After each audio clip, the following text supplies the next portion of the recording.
سلام و درود خدمت شما همراهان گرامی.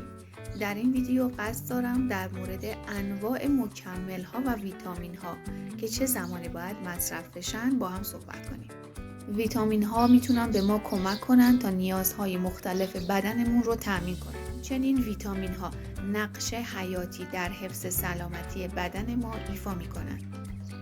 این ویدیو به شما کمک میکنه تا انتخاب بهتری برای سلامتی خودتون داشته باشید. اگر تا به امروز عضو کانال من نشدی، حتما کانال من رو سابسکرایب کن تا ویدیوهای بیشتری از من ببینید.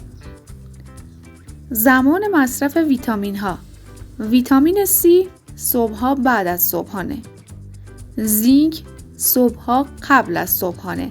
اگر دیدید عوارض گوارشی دارید بعد از صبحانه استفاده شه. B کمپلکس صبحها 2 ساعت بعد از صبحانه. کلسیم در طول روز تفاوتی نداره ولی حتما با معده پر استفاده شه. ویتامین A, D, E, K همراه با وعده غذایی اصلی. آهن 2 ساعت بعد از شام. فولیک اسید شبها.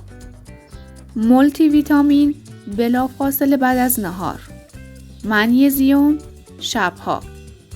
امگا 3 همراه با اصلی ترین وعده غذایی. قرص های کلاژن صبح یا بعد از ظهر به مدت حداقل 30 دقیقه قبل از وعده غذایی استفاده شه. امیدوارم این ویدیو برای شما مفید و جذاب بوده باشه. اگر سوال یا نظری دارید در قسمت کامنت ها با ما به اشتراک بگذارید. ممنون از توجهتون.